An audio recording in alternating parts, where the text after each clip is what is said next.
अस्सलाम वालेकुम स्टूडेंट्स, कैसे हैं आप सब। उम्मीद करती हूँ कि आप सब ठीक ठाक होंगे और खैरियत से होंगे। अब हम 6 एंट्री करते हैं कि अगर तो बिल सेंट फॉर कलेक्शन के लिए गया तो वो क्या करेगा, डेबिट करेगा बैंक को, और बैंक को क्या गया है जी, बिल रिसीवेबल गया है।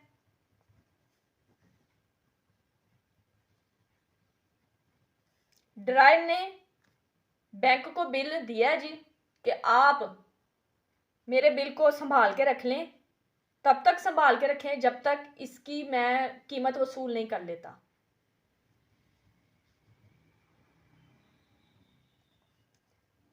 When a bill sent for, ये नरेशन में इसलिए दे रही हूँ ताकि आपको पता हो कि ये एंट्री किस चीज़ की है, सेंट फॉर कलेक्शन।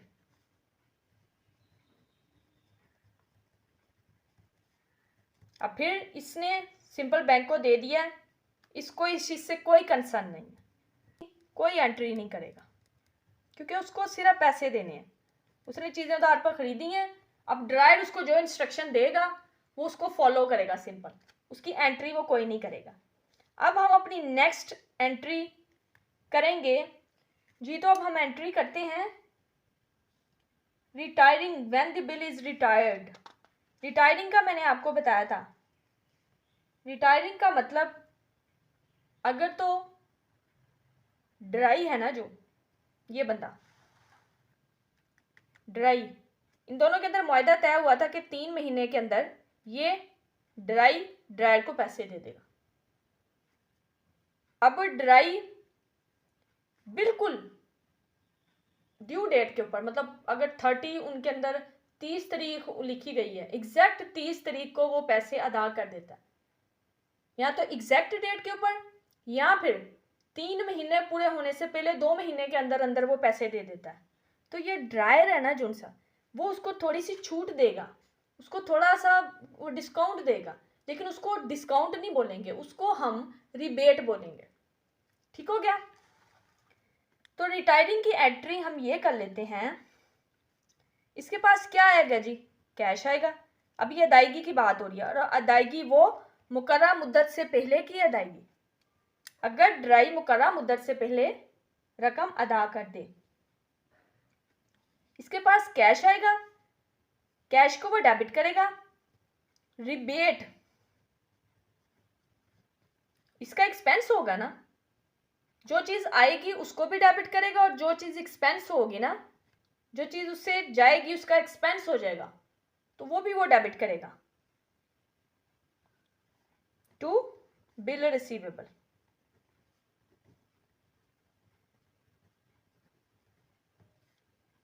ये देखिए, इधर हमने प्रीवियस ये वाली थर्ड एंट्री की थी जिसमें ड्राई मुकर्रर मुद्दत पर इसको पैसे दे देता है, तो उसने एंट्री की थी cash to bill receivable, simple, और इसने की थी बिल पेएबल टू कैश। अब चूंकि वो मुकर्रर मुद्दत से पहले पैसे अदा कर रहा है, वो 3 महीने का एग्रीमेंट हुआ था, वो 2 महीने के अंदर अंदर पैसे दे रहा है, तो ये बंदा ड्राइव उसको छूट देगा, उसको रिबेट बोलते हैं। तो इसलिए इस वाली एंट्री को ही कर दिया है, लेकिन सिर्फ इसमें डेबिट कर दिया रिबेट को। अब ये बंदा क्या एंट्री करेगा, असूलन तो इसने पैसे दिए हैं, बिल पेएबल टू कैश करनी चाहिए, लेकिन अब इसको रिबेट वसूल हो रहा है, इसके पास रिबेट आ रहा है, रिबेट उसकी इनकम हो रही है। इनकम क्या होती है, इनकम्स क्रेडिट होती हैं।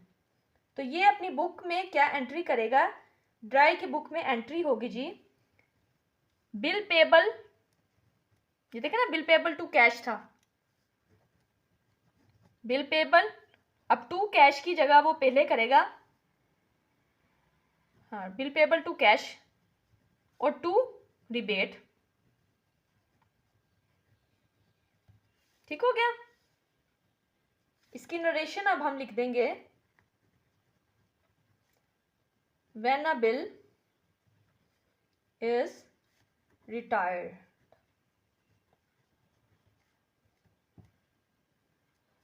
देन जी हमारी 6 हम अपनी 7th एंट्री के रिलेटेड बात कर लेते हैं। सॉरी 6, 5, 6, 7 और 8 वाली बनती है। अच्छा ये 8 थी और ये 9 एंट्री। 9 हमारी नेचर में हम डिस्कस कर लेते हैं जी कि जब बिल डिसऑनर होगा। डिसऑनर का हमने अभी तक एंट्री डिस्कस नहीं की। डिस्काउंटेड की थी, डिसऑनर की एंट्री हमने नहीं की थी। अच्छा जी, डिसऑनर से क्या मुराद है मैं आपको बताती चलूं, जैसा कि अभी हमने डिस्कस भी किया है पहले भी। तो फिर मैं दोबारा से बता दूं कि जब ड्राई 3 महीने के अंदर या एक मुकर्रर मुद्दत जो उनमें तय हुई है उस पर रकम अदा नहीं करता तो बिल जो सा होता है वो डिसऑनर हो जाता है। तो उसकी एंट्री अब हम कर लेते हैं। इधर ड्राई का नेम वो लिखेगा,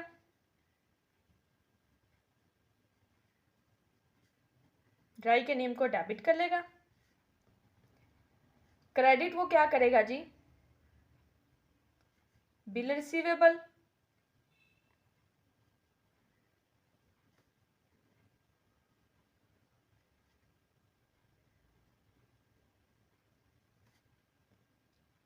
और 2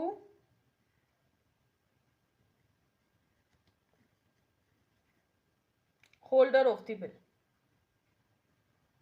जिसके पास वो बिल होगा कोई थर्ड पार्टी उसके नाम को क्रेडिट कर देगा।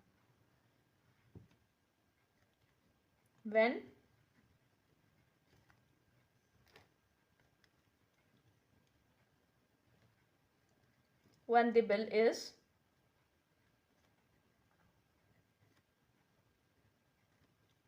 dishonored।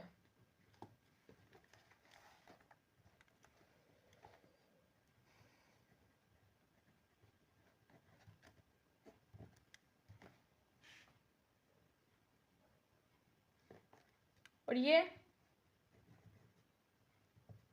करेगा जी एंट्री बिल पेबल। अगर तो इसने पैसे अदा कर दिए होते तो ये बिल पेबल टू कैश करता। चूंकि अब इसने नहीं दिए, पैसे अदा नहीं किया अभी, तो वो अभी भी यही लिखेगा कि बिल पेबल टू, ड्रायर का नेम लिखेगा कि अभी तक मैंने पैसे उसको देने हैं। ठीक हो गया। तो स्टूडेंट नेक्स्ट हम जो सिचुएशन डिस्कस करेंगे, renewal of a bill. Dryer को पैसे नहीं दिए, फिर वो रिक्वेस्ट करेगा कि मेरे पास पैसे नहीं है तो मुझे आप थोड़ी सी और टाइम पीरियड दे दो। वो रिक्वेस्ट करेगा ड्रायर से, तो ड्रायर फिर वो नया बिल लिख के देगा उसको। तो उसको रिन्यूअल ऑफ अ बिल जब आएगा तो उसकी एंट्री क्या करेंगे,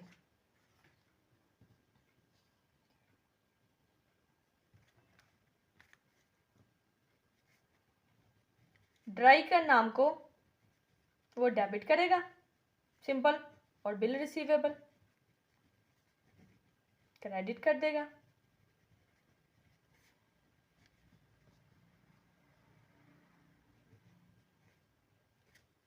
ठीक है, ये क्या करेगा जी, bill payable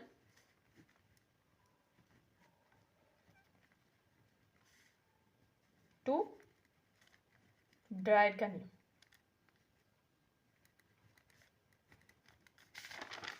renewal of a bill की बात जब हम करेंगे, अब हमें ये पता चल गया कि रिन्यूअल ऑफ अ बिल कब होगा। रिन्यूअल ऑफ अ बिल तब होगा जब ड्राई मुकर्रर मुद्दत के ऊपर उनके अंदर जो तय पाया था कि 3 महीने के अंदर पैसे ड्राई अदा करेगा। अब ड्राई वो पैसे 3 महीने के अंदर अदा नहीं कर पाया और वो ड्रायर से रिक्वेस्ट उसने कर रहा है कि जी मुझे नया बिल लिख दो। तो वो नया बिल तो लिख देगा, लेकिन उसको क्या फ़ायदा होगा, फिर वो सूद वसूल करेगा, फिर वो इंटरेस्ट लेगा।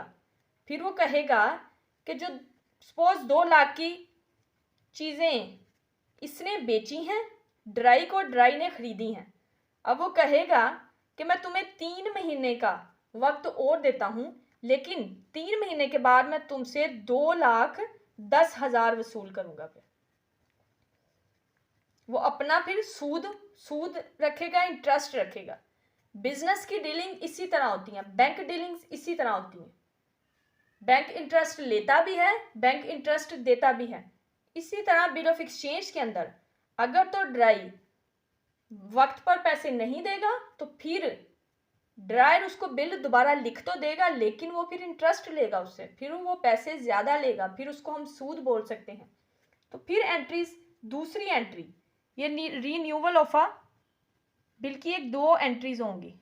रीन्यूअल ऑफ अ बिल, एक में तो वो बिल ड्रॉ कर देगा, अब दूसरी एंट्री में ए बी में करेगा, इससे वो इंटरेस्ट ड्राई से, ड्राई का नेम डेबिट करेगा और उससे फिर क्या लेगा जी, फिर इंटरेस्ट लेगा उससे, इंटरेस्ट इसके पास आएगा तो इसको क्रेडिट करेगा।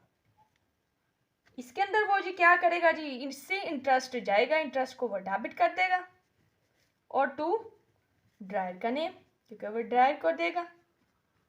सिंपल। अब हमारी इसी के अंदर थर्ड एक कंडीशन आ जाती है,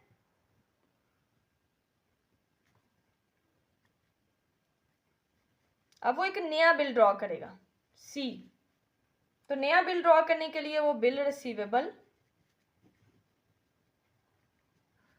ये वाली जो एंट्री है ये कैंसलेशन की एंट्री है, ठीक है। ये वाली एंट्री है इंटरेस्ट की एंट्री है। अब वो नया बिल ड्रॉ करेगा, bill receivable to drawee, draw a new bill, और ये ड्रायर के नाम को डेबिट करेगा टू बिल पेबल, क्रेडिट करेगा, एक्सेप्ट अ न्यू बिल। अच्छा, इधर मैं आपको बताती चलूं कि सपोज ये बिल की रकम थी 2 लाख रुपया, 10,000 का इंटरेस्ट सपोज एज्यूम कर रहे हैं हम, क्वेश्चन में वो कुछ और भी हो सकता है, वो परसेंटेज भी देगा, वो इंशाल्लाह हम फर्दर लेक्चर में डिस्कस करेंगे।